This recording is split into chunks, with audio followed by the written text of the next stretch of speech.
मुश्किलें दिल के इरादे आजमाती है, सौपन के पर्दे निगाहों से हटाती है। और हौसला मत हार, गिर करे मुसाफिर, ठोकरे ही तो इंसान को चलना सिखाती है। स्वागत है आप सभी का सुपर कॉन्सेप्ट क्लासेस में।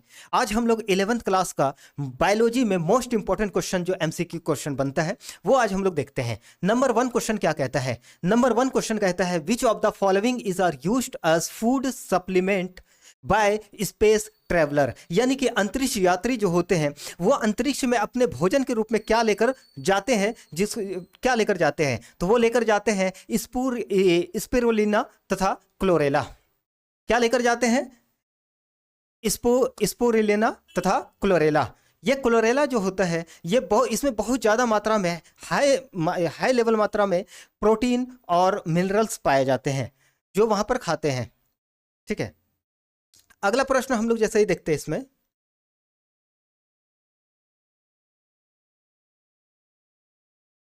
अगला प्रश्न क्या है?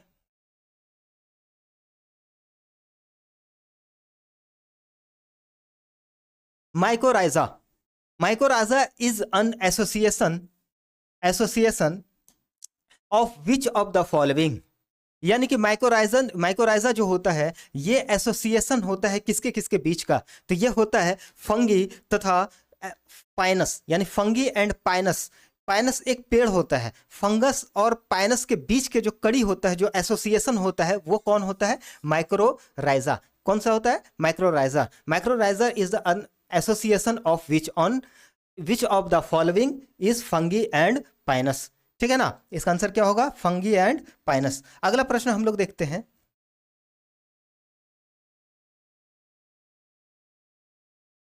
The largest animal phylum are. यानी कि लार्जेस्ट एनिमल का फाइलम जो होता है, जंतु जगत का सबसे बड़ा जो फाइलम होता है वो कौन होता है? तो वो होता है ऑर्थोपोडा। कौन सा होता है? आर्थ्रोपोडा। इसमें कीट मकोड़ा आता है, जितना भी कीट वगैरह होता है, कीट मकोड़ा जितना भी आता है वो आर्थ्रोपोडा में आता है। अगर सेकंड लार्जेस्ट फाइलम के बारे में बात कर दिया जाएगा तो वो हो जाएगा मोलास्का। लेकिन अभी इसका आंसर क्या होगा? आर्थ्रोपोडा। क्या हो जाएगा? आर्थ्रोपोडा। आइए हम लोग अगले प्रश्न पे चलते हैं।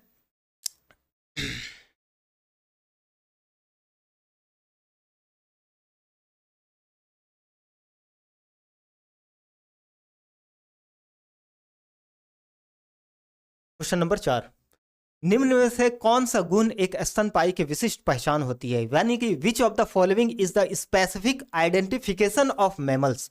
मैमल्स में मेमोरी ग्लैंड पाया जाता है, कोई भी मैमल्स में मेमोरी ग्लैंड होता ही होता है।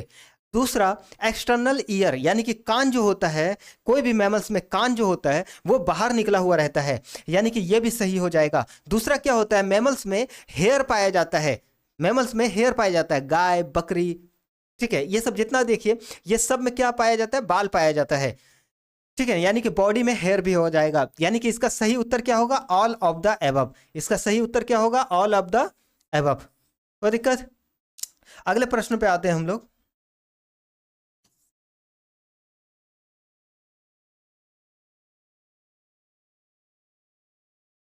देखिए क्या है। क्वेश्चन नंबर 5 कह रहा है which of the following statement is are correct with the respect of nematophores. ध्यान दीजिएगा, निमेटोफोर्स क्या होता है? एक्चुअल में क्या होता है ना, कुछ पेड़ पौधे जो होते हैं वो वाटर के अंदर पैदा होते हैं, वाटर के अंदर बढ़ता है। कोई पेड़ पौधा वाटर के अंदर अगर बढ़ रहा है, वाटर के अंदर बढ़ रहा है, तो उसका जो जड़ होता है उस जड़ को पर्याप्त मात्रा में ऑक्सीजन नहीं मिलता है। उस जड़ को पर्याप्त मात्रा में ऑक्सीजन नहीं मिलता है तो ये पेड़ जो है पानी में उगने वाला होता है, ये अपना कुछ जड़ का भाग को क्या करता है? पानी से बाहर कर देता है। पानी से बाहर कर देता है अपने कुछ जड़ के भाग को, जिसके वजह से यह पर्याप्त मात्रा में ऑक्सीजन को ग्रहण कर सकता है। They help in getting oxygen of respiration. यानी कि ये श्वसन के लिए जरूरी ऑक्सीजन को ग्रहण करने में मदद करता है। इसी को हम लोग निमेटोपोर्स कहते हैं। क्या कहते हैं इसको हम लोग? निमेटोपोर्स। तो इसका सही उत्तर क्या हो जाएगा? Option number B. Question number 6 में देखते हैं हम लोग। ध्यान दीजिएगा क्वेश्चन नंबर 6 में। क्वेश्चन नंबर 6 क्या कह रहा है? Venation. The term of venation is used to designate. क्या होता है एक्चुअली? क्या होता है? ध्यान दीजिएगा, यह होता है द अरेंजमेंट ऑफ ये होता है the arrangement of veins and the veinlet in the lamina of leaf. Actual में विंस और विनलेट ये पाया जाता है लीफ में। ये किस में पाया जाता है? लीफ में पाया जाता है। और ये टर्म जो है वेनेसन जो है ये यूज्ड होता है डेसिग्नेट किसके लिए होता है? विंस एंड विनलेट के लिए। ठीक है ना। अगले प्रश्न पे आइए।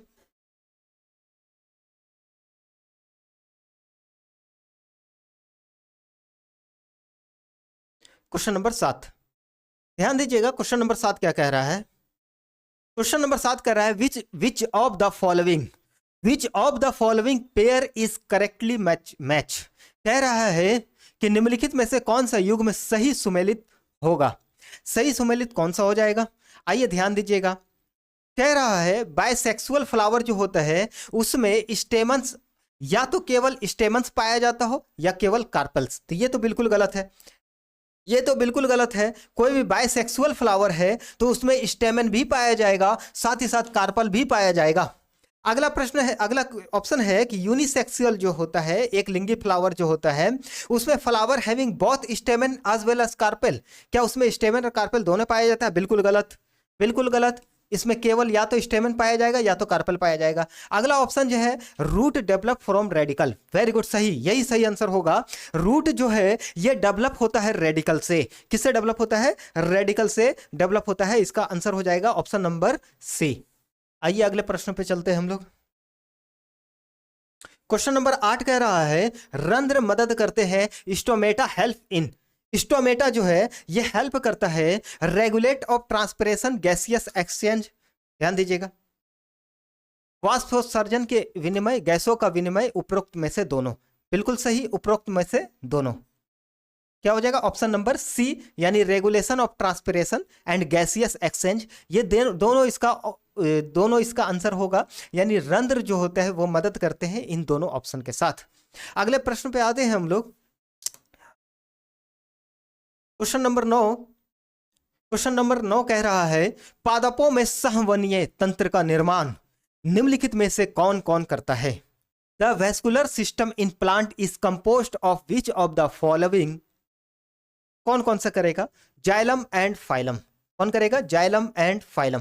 ध्यान दीजिएगा, जाइलम जो होता है ये किसी पेड़ में जल को पहुंचाने का कार्य करता है। किसी पेड़ में वाटर को पहुंचाने का, पूरा वाटर तक पहुंचाने का काम कौन करता है? जाइलम करता है। देखिए जा से जल और जा से जाइलम। तो याद हो जाएगा, जाइलम जल को पहुंचाता है और फाइलम जो है, फाइलम ये शुगर, शर्करा जो होता है वो शुगर को पहुंचाने का कार्य करता है। शुगर को पहुंचाने का कार्य करता है पूरे पेड़ पौधे में, जाइलम और फाइलम। ठीक है ना। आइए अगले प्रश्न पे। Question number 10। कार्डियक मांसपेशियां कोशिकाएं निम्नलिखित में से किसकी विशिष्ट पहचान है? Cardiac muscle tissue are characteristics feature of. देखिए कार्डियक जब भी आ जाएगा, कार्डियक जब भी आ जाएगा ये वर्ड, ये संबंधित होता है किससे? ये संबंधित होता है हार्ट से। किससे? दिल से। हार्ट से संबंधित होता है कार्डियक वर्ड। तो कार्डियक मसल जो है ये tissue are characteristics feature of heart का, ये हार्ट का फीचर होता है। अगले प्रश्न कह रहा है क्वेश्चन नंबर 11 कि सिंगर और निकोलस द्वारा दिया गया, यानी कि दो गो देखिए fluid mosaic model propose. Singer and Nicolson, यानी कि सिंगर और निकोलसन जो है ये दो वैज्ञानिक है जो एक मॉडल को प्रपोज किया था। वो मॉडल का नाम था फ्लूइड, ठीक है, फ्लूइड मोज़ेक। तो ये किसके लिए था? ये था कोशिका झिल्ली के लिए। किसके लिए था? कोशिका झिल्ली के लिए। ये था कोशिका झिल्ली के लिए।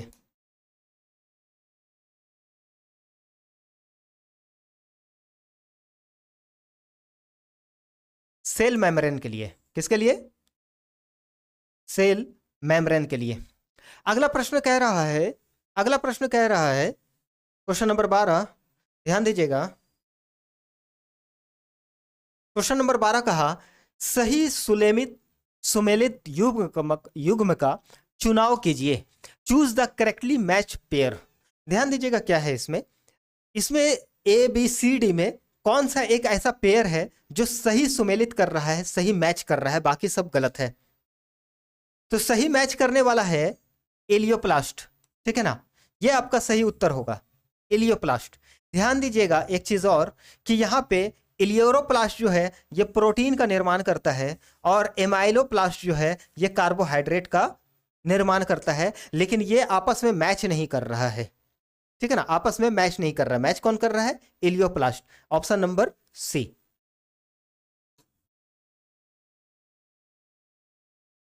अगला प्रश्न क्या है?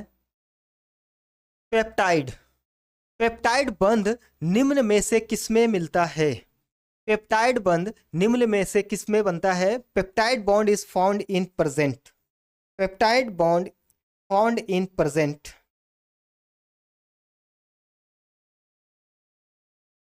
कार्बोहाइड्रेट, प्रोटीन, वसा, उपरोक्त सभी।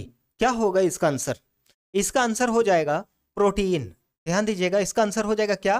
प्रोटीन। देखिए जब भी आएगा पेप्टाइड तो हो जाएगा क्या? पेप्टाइड से बना प्रोटीन। पेप्टाइड बंध जो है, पेप्टाइड बॉन्ड जो है ये प्रोटीन में बनता है। किस में बनता है? प्रोटीन में बनता है। वसा में ईस्टर बन जाएगा, ईस्टर बॉन्ड। वसा में ईस्टर बॉन्ड बन जाएगा। और ध्यान दीजिएगा, गौर फरमाइएगा, कार्बोहाइड्रेट जो है ये ग्लाइकोसिडिक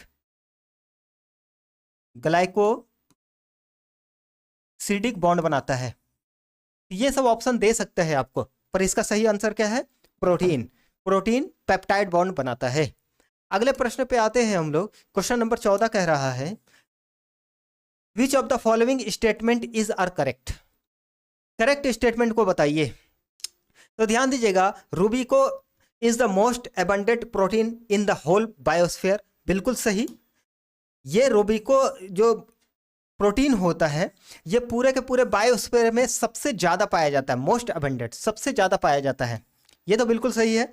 अगला option, DNA and RNA are term as genetic material. बिल्कुल सही। जेनेटिक मटेरियल के लिए डीएनए और आरएनए का उपयोग हम लोग करते हैं, इस वर्ड का उपयोग करते हैं। अगला प्रश्न है, अगला ऑप्शन है कोलेजन। ठीक है, collagen is most abundant protein in animal world. बिल्कुल सही। कोलेजन भी जो होता है, ये कोलेजन ये एक ऐसा प्रोटीन होता है जो कि एनिमल वर्ल्ड में सबसे ज्यादा मोस्ट एबंडेंट पाया जाता है, सबसे अधिक मात्रा में पाया जाता है। यानी ये तीनों ऑप्शन सही है। तो ऑप्शन नंबर 4 क्या हो जाएगा? बिल्कुल सही हो जाएगा। ऑप्शन नंबर 4 बिल्कुल सही हो जाएगा। All of the above. क्या हो जाएगा इसका answer? All of the above. अगला प्रश्न क्या है?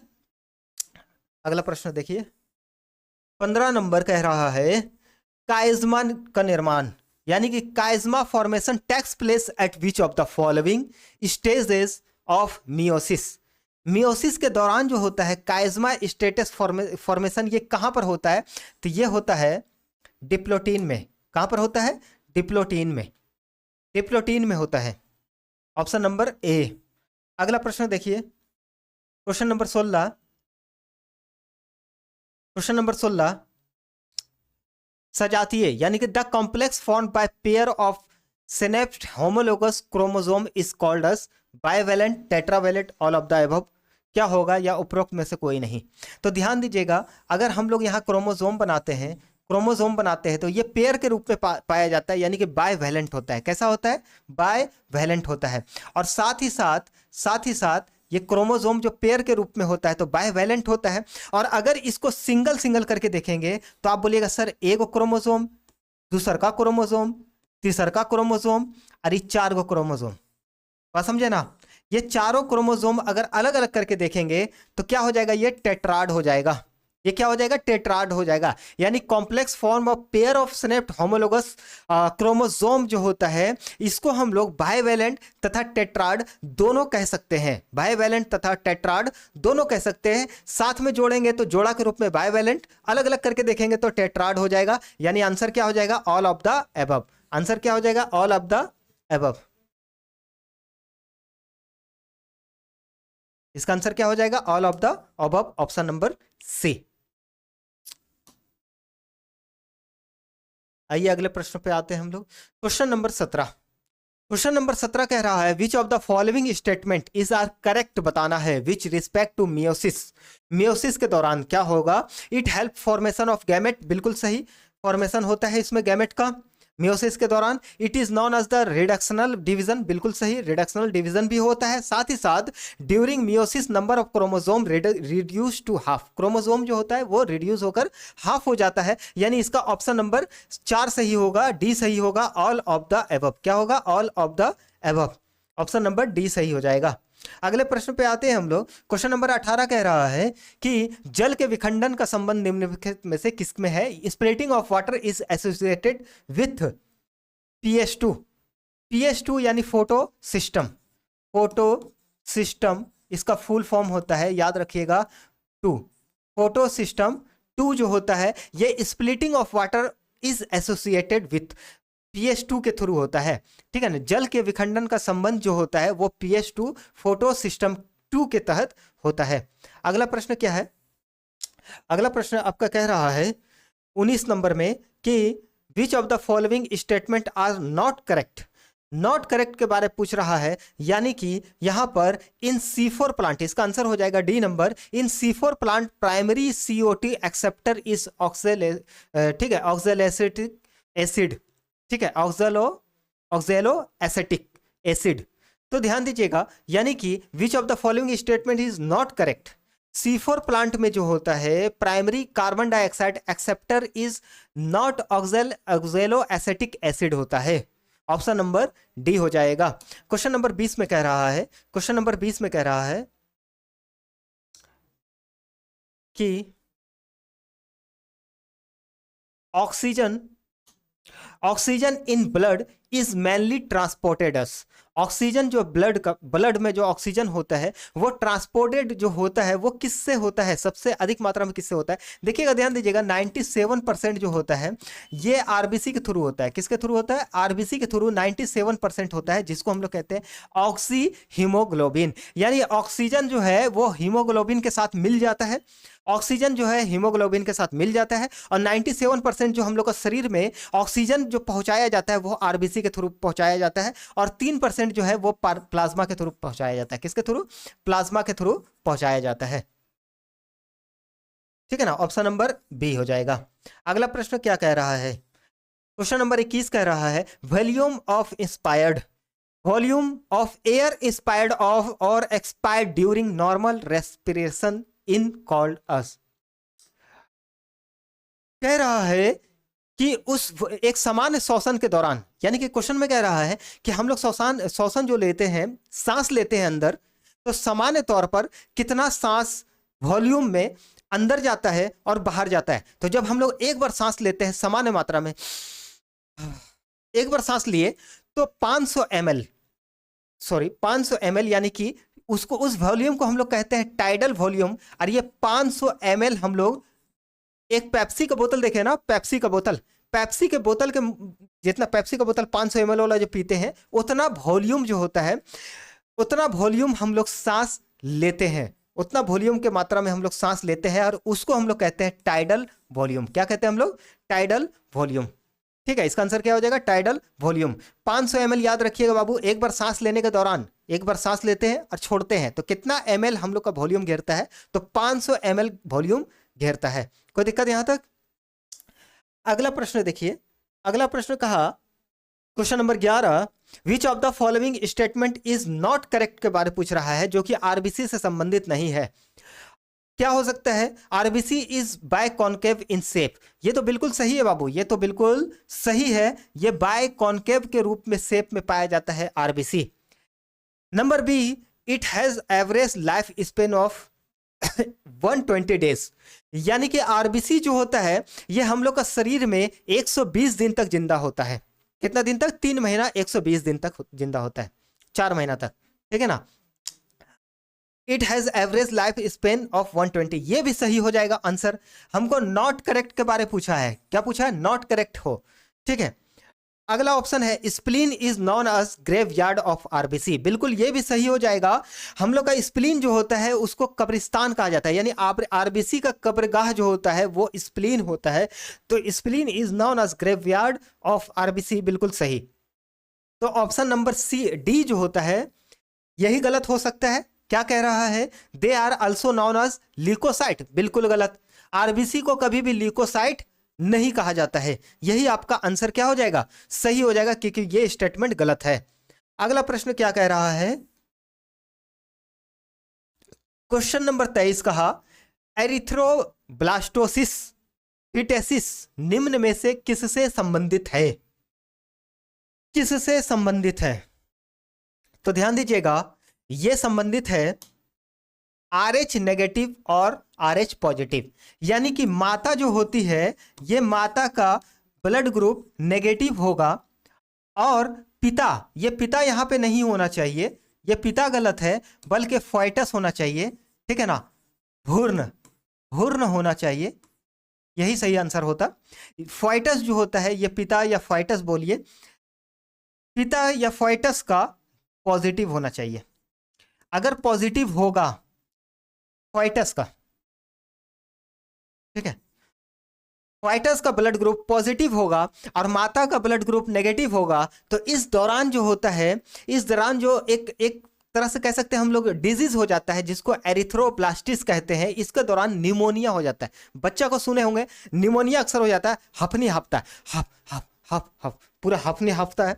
तो ये बीमारी अक्सर उसमें होता है जिसमें माता जो होता है उसका ब्लड ग्रुप नेगेटिव होता है, और जो बच्चा पैदा होने वाला है उसका ब्लड ग्रुप पॉजिटिव हो जाता है। ठीक है, अगला प्रश्न क्या कह रहा है, अगला प्रश्न कह रहा है बायकास्पिड वल्व। बायकास्पिड वल्व जो होता है, ये बायकास्पिड वल्व जो होता है, ये सबसे पहले पाया जाता है किसमें, हार्ट में पाया जाता है, दिल में पाया जाता है, हार्ट में पाया जाता है, ठीक है, दिल में पाया जाता है। Is found to be present in between, और ये किसके बीच में बायकास्पिड वल्व पाया जाता है, ठीक है, बायकास्पिड वल्व हार्ट में पाया जाता है, और ये किसके बीच में होता है, तो ये होता है left auricle and left ventricle. Actual में क्या होता है, कोई दिल है हमारा, ठीक है, ये लीजिए दिल है, तो इसमें 4 गो चैम्बर होता है। कितना चैम्बर होता है, 4 गो। एक दिल में 4 गो कमरा होता है, 4 लोग समा सकता है इसमें, बात समझ रहे हो। तो यहां पर जो ये बायकास्पिड वल्व होता है, ये बीच में होता है, ये क्या होता है, बीच में होता है, और ये लेफ्ट ऑरिकल, ये लेफ्ट ऑरिकल और राइट ऑरिकल को बांटता है। Left auricle and left ventricle जो होता है, इसके बीच में ये पाया जाता है, कौन पाया जाता है, बायकास्पिड, बायकास्पिड वल्व, ठीक है, बायकास्पिड वल्व। अगला प्रश्न क्या है, ऑर्गन ऑफ कॉटी, देखिएगा क्या कह रहा है, organ of Corti is related to, organ of Corti is related to, ये किससे रिलेट करता है, तो ये रिलेट करता है ईयर से। बहुत आसान प्रश्न है ये, बहुत ही आसान प्रश्न है।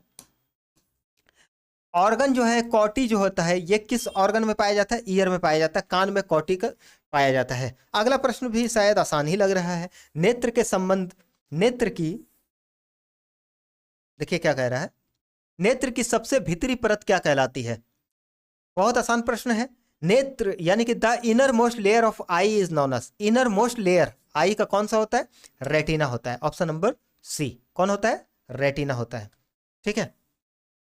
अगला प्रश्न क्या कह रहा है, अगला प्रश्न कह रहा है the centre of controlling body temperature is situated in with इन, यानी कि हम लोग का बॉडी टेम्परेचर जो है, ये कंट्रोल किसके थ्रू होता है, इसका कंट्रोल किसके थ्रू होता है, तो ये थ्रू होता है हाइपोथैलेमस का।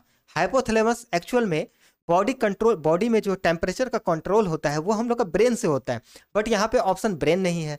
ब्रेन नहीं है तो ब्रेन में एक भाग होता है जिसको कहा जाता है हाइपोथैलेमस। ये हाइपोथैलेमस से जो हम लोग का शरीर का तापमान जो होता है, टेम्परेचर जो होता है, वो नियमित होता है, कंट्रोल होता है।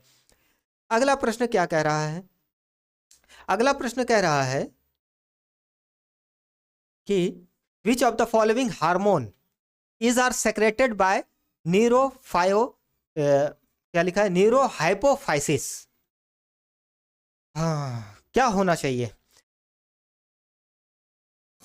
इसका आंसर हो जाएगा निम्नलिखित में से कौन सा एक हार्मोन जो है वो स्राव होता है, वो सेक्रेट होता है न्यूरोहाइपोफाइसिस के थ्रू, तो वो होता है ऑक्सीटोसिन एंड वेसोप्रेसन, ऑक्सीटोसिन एंड वेसोप्रेसन, ठीक है। ये हार्मोन हम लोग का ऑक्सीटोसिन हार्मोन जो होता है बाबू, ये गाय को दूध, गाय का दूध जो होता है वो निकालने के लिए भी यूज किया जाता है, ठीक है।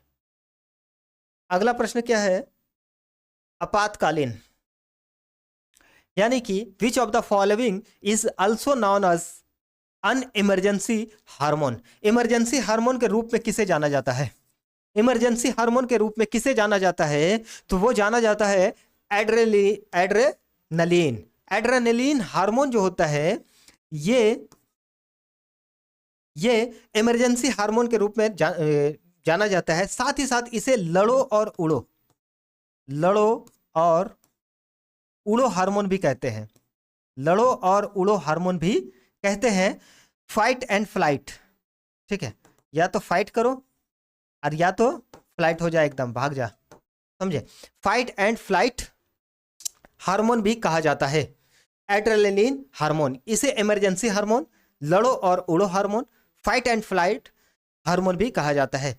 यानी कि मिसाल के तौर पर कह सकते हैं कि कोई एक लाल कपड़ा पहन के जा रही है अगर कोई लड़की, ठीक है, अब उसके पीछे अगर कोई बैल पड़ जाता है पीछे, एकदम समझ रहे हो ना, बैल कोई पीछे पड़ जाता है लाल कपड़ा के पीछे, तो अब उस दौरान एक हार्मोन हम लोग का ब्रेन से निकलता है।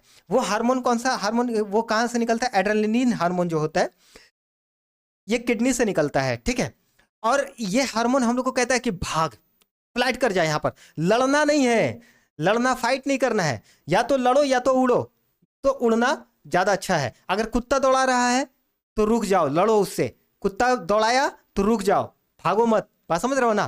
तो ये एड्रेनलिन हार्मोन जो होता है इसको इमरजेंसी हार्मोन भी कहा जाता है। अगला प्रश्न क्या कह रहा है, निम्न में से कौन सा हार्मोन अंडाशय के द्वारा स्रावित होता है? Which of the following hormone are secreted by ovary? तो वो हो जाएगा एस्ट्रोजन, प्रोजेस्टेरोन, ये दोनों हो जाएगा। ये दोनों जो होता है ये फीमेल में पाया जाने वाला हार्मोन होता है। फीमेल में पाया जाने वाला हार्मोन होता है जो कि अंडाशय से हार्मोन ये निकलता है, ओवरी से हार्मोन ये निकलता है, ये हार्मोन सेक्रेट होता है, एस्ट्रोजन, प्रोजेस्टेरोन। तो आंसर क्या हो जाएगा इसका? बोथ ऑफ द एबव, यानी कि आंसर हो जाएगा इसका 3 नंबर। आंसर क्या हो जाएगा? 3 number, both of the above. अगला प्रश्न क्या है? अगला प्रश्न कहा लीडिंग सेल जो है, Leydig cell are found to be present in, यानी लीडिंग सेल कहां पर पाया जाता है? तो लीडिंग सेल पाया जाता है टेस्टिस में। किस में पाया जाता है? टेस्टिस में। और ये लीडिंग सेल एक जो है ना हार्मोन का निर्माण करता है। ये लीडिंग सेल किसका निर्माण करता है? हार्मोन का निर्माण करता है। कौन सा हार्मोन? टेस्टोस्टेरोन हार्मोन का निर्माण करता है। याद रखिएगा ये सब छोटा छोटा पॉइंट, ठीक है ना। तो आंसर नंबर बी हो जाएगा, टेस्टोस्टेरोन। अगला प्रश्न क्या है? 35 नंबर कह रहा है कि which of the following is an example of androgen. Androgen जो होता है ये मेल के लिए हार्मोन होता है। ये एग्जाम्पल जो होता है ये मेल के लिए होता है एंड्रोजन, और एंड्रोजन मेल के लिए होता है। तो विच ऑफ द फॉलोइंग एग्जाम्पल कौन सा हो जाएगा? तो प्रोजेस्टेरोन और ऑक्सीटोसिन जो होता है ये फीमेल के लिए होता है। टेस्टोस्टेरोन जो अभी हमने कहा था लीडिंग सेल जो होता है यही हार्मोन निकालता है, टेस्टोस्टेरोन, ठीक है ना। तो ये हार्मोन जो एग्जाम्पल क्या हो जाएगा? Which of the following is an example of androgen? Testosterone, option number B. अगले प्रश्न पे आते हैं हम लोग। अगले प्रश्न पे आते हैं। अगला प्रश्न नहीं है ये 36 नंबर। फलों के पकने में कौन सा हार्मोन मदद करता है? Which of the following hormone help to ripening of fruits? Ethylene, आम को पकाने के लिए, बेर को पकाने के लिए, पपीता को पकाने के लिए जो एक हार्मोन का उपयोग किया जाता है, एक केमिकल का उपयोग किया जाता है, जो हार्मोन होता है वो हार्मोन होता है एथिलीन। कौन सा हार्मोन होता है? एथिलीन। और एक याद रखिएगा जिब्रेलिन, ध्यान दीजिएगा जिब्रेलिन जो होता है ये पौधे के जड़ को लिए बहुत ज्यादा जरूरी होता है। पौधा जब जमीन के अंदर होता है, बीज कह सकते हैं, बीज जो होता है सीड, उस सीड का जर्मिनेशन के लिए, सीड का अंकुरित होने के लिए, सीड जो अंकुरित होता है उसमें जो हार्मोन का जरूरत होता है वो जिब्रेलिन हार्मोन का जरूरत होता है। लेकिन अभी आपका उत्तर क्या हो जाएगा? इथिलीन। अभी आपका उत्तर क्या हो जाएगा? इथिलीन, ठीक है ना, इथिलीन। अगला प्रश्न पे आते हैं हम लोग। प्रोसेस ऑफ एजेनिंग यानी कि एजेनिंग इन प्लांट इस टर्म अस, यानी कि पादपों में बुढ़ापे आने की प्रक्रिया जो होता है, कोई पेड़ है, कोई पादप है, वो अगर बूढ़ा होने लगा है तो उस बूढ़ा होने वाली प्रक्रिया को क्या कहते हैं? तो हम लोग कहते हैं सेंसेशन। क्या कहते हैं हम लोग? सेंसेशन। बहुत बेसिक सा सवाल है, याद रखने वाला प्रश्न है, याद रखिएगा इसको। अगला प्रश्न कहा, बड़ा इंपॉर्टेंट प्रश्न है, कह रहा है the volume of urine released per day in equal to. हम लोग शरीर से पर डे मूत्र विसर्जन कितना करते हैं? तो क्या हो जाएगा इसका आंसर? 180 लीटर। बाप रे बाप, 180 लीटर समझ रहे हैं? हम सबका 2 लीटर 1.25 लीटर का बोतल इतना बड़ा होता है, 180 लीटर टंकी भर जाएगा। समझ रहे हो? तो ये तो पूरा गलत हो जाएगा ना, दिन भर में इतना करेगा 180 लीटर, सवाल ही नहीं उठता है। 125 मिलीलीटर, तो 125 मिलीलीटर बहुत ज्यादा कम हो जाएगा। एक छोटा सा अमूल कूल जो आता है वो भी 200 ml का आता है, तो ये तो बहुत कम हो जाएगा। एक बचवो इससे ज्यादा कर लेगा, तो यह आंसर नहीं होगा, ये भी गलत हो जाएगा। आंसर क्या होना चाहिए? 1.5 लीटर, और एक है 5 लीटर। तो ध्यान दीजिएगा, 5 लीटर प्रतिदिन अगर मूत्र विसर्जन करते हैं, समझे मतलब कि वही हुआ, अगर 5 लीटर हम लोग मूत्र विसर्जन करते हैं तो ये भी गलत हो जाएगा, क्योंकि 5 लीटर मूत्र विसर्जन करने के लिए कम से कम 15 लीटर पानी पीना होगा दिन भर में। बस समझ रहे हो ना? 15 लीटर पानी कौन पीता है? 5 लीटर बहुत है, 6 लीटर 7 लीटर बहुत है। तो आंसर आपका सही होगा यहाँ पर ऑप्शन जो आ रहा है, जो एक एक्यूरेट एवरेज के अंदर में आ रहा है, वो 1.5 लीटर। 1.5 लीटर तो हो सकता है कि आराम से कर ले। तो आंसर क्या हो जाएगा? आंसर सी हो जाएगा, आंसर सी हो जाएगा। अगला प्रश्न क्या कह रहा है? Which of the following animal group will consist of 4 chambered heart. इसमें 4 को चैम्बर पाया जाता है। अभी हमने कहा था, इसी से रिलेटेड प्रश्न आया था, एक हार्ट है जिसमें 4 को चैम्बर पाया जाता है वो ह्यूमन में पाया जाता है। 4 को दिल में 4 को कमरा होता है, अलग अलग कमरा होता है, ब्लड एक्चुअल में जाता है, ठीक है ना। दूसरा क्या है? एविस, क्रोकोडाइल, मगरमच्छ, सब में पाया जाता है बाबू, सब में 4, यानी कि ऑप्शन नंबर सी हो जाएगा, ऑप्शन नंबर डी हो जाएगा, all of the above. Option number D हो जाएगा, ऑल ऑफ द एबव। देखिए क्रोकोडाइल जो होता है, क्रोकोडाइल ये रेप्टाइल होता है, ये ये रेप्टाइल होता है, और रेप्टाइल में 3 को चैम्बर पाया जाता है। जितना भी रेप्टाइल होता है इसमें 3 चैम्बर पाया जाता है, पर क्रोकोडाइल एक एक्सेप्शन है जिसमें कि 4 को दिल का कमरा होता है, 4 को कमरा पाया जाता है, 4 को चैम्बर होता है, यानी कि ऑप्शन नंबर यहाँ डी सही हो जाएगा, चारों का चारों। और अगला प्रश्न बड़ा ही अच्छा है कि 40 नंबर कह रहा है लब और डब का आवाज, यानी कि लब डब, लब डब। तो लब डब जो है, लब उब का ये सब आवाज दिल से ही निकलता है, तो लब डब जो निकलेगा वो दिल से निकलेगा, यानी कि दिल से जो लब डब का आवाज निकलता है, ये निर्माण एक्चुअल में होता कहां से है? तो ये होता है कपाट बंद होते हैं। जब कपाट बंद होते हैं तो उस समय आवाज करता है लब और डब, यानी लब, इसको ऐसे भी याद रख सकते हैं, लब करो और डूब जाओ, लब डब, लब डब, लब डूब। समझ रहे हो ना? तो ये सब करना नहीं है, अभी आप लोग को पढ़ना है। तो आज हम लोग एमसीक्यू में 40 क्वेश्चन ही रखते हैं। आप लोग धड़ धड़ पढ़िए, इसका आंसर मारिए। देखिए इससे बहुत चांसेस है कि 2-4 क्वेश्चन इससे आराम से आ जाए। 40 क्वेश्चन में 2-4 क्वेश्चन आप लोग को मिलने का बहुत ज्यादा, देखिए हो सकता है ऑप्शन आगे पीछे कर दे, कुछ करे, लेकिन क्वेश्चन जरूर इससे आने वाला है। आप लोग करिए, खूब बढ़िया से धाकड़ तैयारी कीजिए, और भी एमसीक्यू आने वाला है, आप लोग पढ़ते रहिए। सभी को